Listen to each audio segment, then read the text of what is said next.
qui là s'applique à toute association personne morale qui serait réellement condamnée dans certains actes répréhensibles. Je pense, il y a des groupes d'extrême droite comme Unité Radicale qui ont été dissous après qu'un de leurs membres ait tiré sur le président de la République.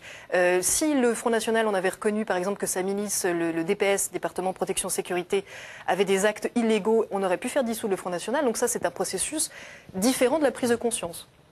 Juste une chose, est-ce que vous avez une inquiétude, vous, sur l'entrisme, par exemple, de la scientologie dans, on va dire, le cadre de l'État français? Il y a eu des problèmes en Allemagne, où notamment de grands responsables, des responsables importants de la police ont été démis de leurs fonctions à cause de leur lien avec l'Église de Scientologie. Est-ce que vous, à la fois en tant qu'enquêtrice et parce que ces questions vous intéressent, vous dites il y a des questions à se poser et il faut enquêter là-dessus? Je crois moins à l'entrisme direct, c'est-à-dire je crois moins à l'idée qu'on peut se faire du complot, du fait de soudoyer des élus. Je crois que ça passe beaucoup plus aujourd'hui par une convergence de modèles politiques. C'est-à-dire que je crois beaucoup plus que depuis la commission Vivien, et on a parlé du courage des militants anti-sectes, le courage d'Alain Vivien quand il a présidé la commission de lutte contre les sectes parlementaires, c'était pas rien. Depuis la commission Vivien, la France est réellement attaquée dans beaucoup de conférences internationales, notamment par des organes comme le département d'État américain, qui jugent réellement que la France est un pays liberticide qui porte atteinte à la liberté de culte. Ce département d'État et des organisations qui lui sont proches, comme l'Association internationale pour la liberté religieuse, par exemple, qui fait un vrai travail contre le modèle français, a beaucoup de moyens.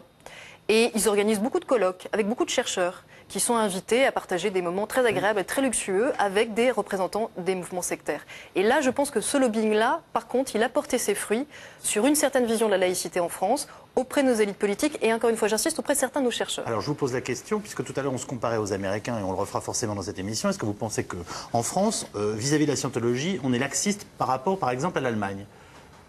Dans le désir de. Je pense qu'on n'est plus laxiste depuis 2002, clairement, et qu'avant on avait trouvé plutôt une juste mesure, c'est-à-dire vigilance, surveillance, et que là, pour le coup, il y a quelques affaires qui sont quand même. C'est la justice qui est en train de faire son travail, pas les politiques. Exactement. Si la justice condamne pour la deuxième fois la scientologie en tant que personne morale, et le procès arrive bientôt dans quelques mois, en ce moment, elle le fait à rebours de ce qu'a demandé le procureur, donc la voie de la République.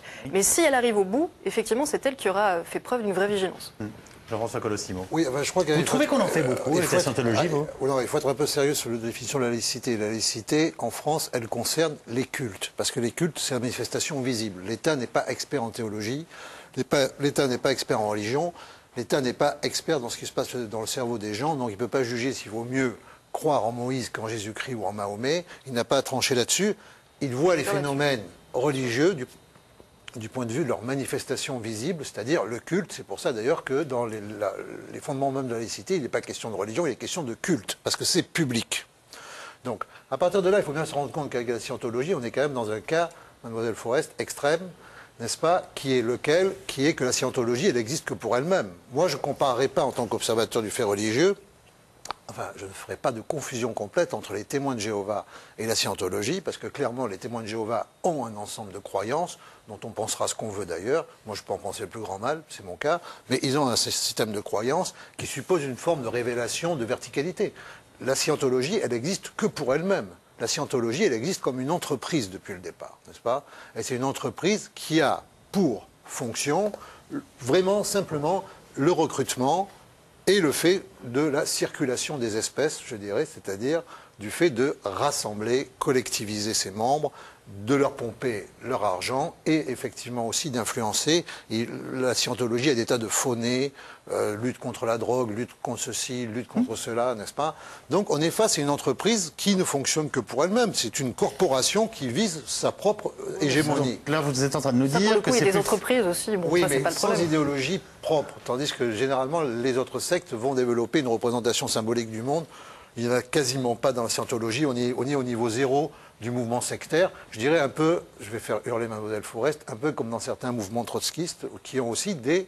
Je ne suis pas trotskiste, non, je présume que c'était la référence. Non, parce que la comparaison vous semblera pas raison. C'est ça que je voulais dire. C'est ça que je voulais dire. Vous n'avez pas réussi à l'énerver, c'est juste pour voir, mais bon. Mais, Pourquoi? Parce qu'on sait très bien qu'il y a des groupes politiques, il y a une forme de militantisme politique qui, du point de vue de la psychologie, s'apparente effectivement à des phénomènes sectaires. Pardonnez-moi, donc vous êtes en train de dire qu'on lutte pas contre la scientologie comme on lutte contre les témoins de Jéhovah, et que c'est plus compliqué, parce qu'en fait on tourne autour de la question à laquelle, très raisonnablement, Georges Fenech dit qu'il ne veut pas répondre, en tout cas dans les fonctions qui sont les siennes, qui est de dire, voilà, moi je ne lutte pas contre les sectes, mais je lutte contre les dérives sectaires. C'est le seul moyen de prendre la chose, parce que s'il faut commencer à définir la différence entre une religion et une secte, on n'en finira plus. Bien sûr. Un endroit très clairement à vos questions. Je n'ai lu aucune question. Je vous ai dit que je menais pas un combat contre les sectes, parce que, et je le répète ici, quitte à choquer peut-être certains des gens qui luttent contre le phénomène sectaire, je dis que si l'existence même d'une secte, c'est la preuve vivante qu'on est en démocratie. Voilà. Je le dis, à condition qu'on respecte la loi. J'insiste. Oui, c'est ça que je veux vous dire. Je me suis opposé d'entrée de jeu, quand j'ai pris mes fonctions, je l'ai dit, à établir une liste, par exemple. Je crois que c'est une bêtise de faire des listes. Ça, c'est typiquement américain, on fait des listes. Hein. Et en ce alors moment, vous êtes sur les Américains. Moi, ils m'ont même cité dans leur rapport d'État, je suis en tête de liste. Hein. Absolument. Moi, je suis contre les listes. Ça ne sert à rien de faire des listes. Ça stigmatise. Ça n'est que l'instant donné, une photographie instantanée d'un moment, alors que c'est un mouvement qui change tous les jours. Vous avez tous les jours des nouveaux mouvements qui apparaissent. Vous avez ceux qui sont à caractère sectaire et qui n'étaient pas sur la liste, qui diront, voyez, j'y suis pas. Ça complique les choses. Ce qu'il faut, c'est suivre régulièrement, quotidiennement, des mouvements qui, pour nous, présentent un danger. Alors au-delà des dérives sectaires classiques, le satanisme, on le disait tout à l'heure, est de plus en plus souvent désigné comme un danger, notamment pour de nombreux adolescents français. Phénomène de mode, attractivité du mouvement gothique, apparemment le satanisme se porte bien, bref, Satan fascine, et on pourrait en sourire si certains ados n'étaient pas victimes, par exemple, de mutilations ou de violences, voire acculés au suicide. Reportage Marine Hendrix, Stéphane Lopez. Ça n'a rien à voir avec une secte, on est libre, c'est une philosophie de vie, c'est tout. Grégory, 33 ans, travaille, vit en couple et vénère Satan.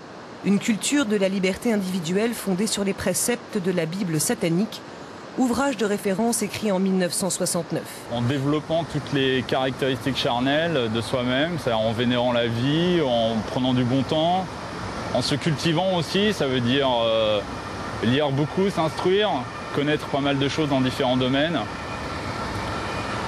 C'est aussi, pour certains, pratiquer des rituels qui sont personnels, qu'on fait soit seul, soit avec un partenaire.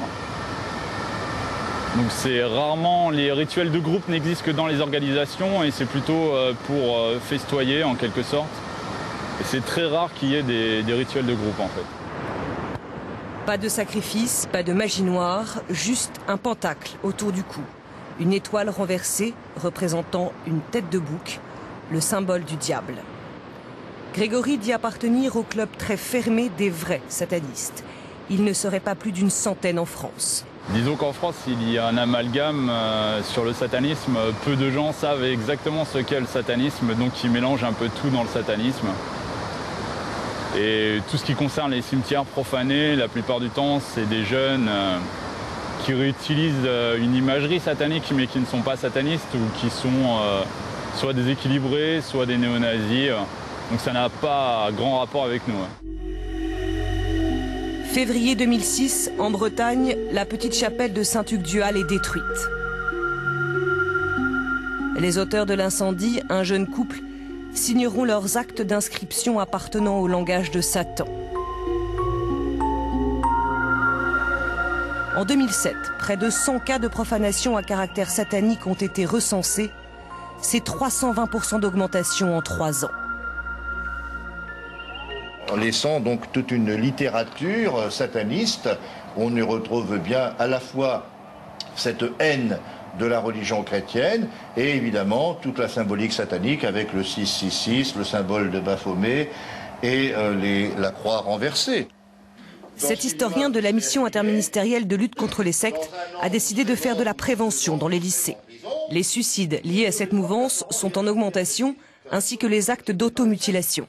Et aujourd'hui, nous sommes véritablement dans les passages à l'acte. C'est-à-dire qu'en réalité, il faut aussi décrypter tous ces passages à l'acte comme étant des rites aussi, parfois initiatiques, qui vont faire gravir de niveau à niveau, un peu comme dans d'autres dérives sectaires, l'initié. Et donc aujourd'hui, on est dans cette phase active qui peut être aussi liée à une fragilisation de plus importante de notre adolescence, à une angoisse, à des réflexes aussi identitaires qui sont peut-être là aussi en augmentation et qui pourraient effectivement expliquer cette souffrance, cette fragilisation, l'attirance que l'on peut avoir aujourd'hui pour la dérive satanique. Selon la mission, la plupart ont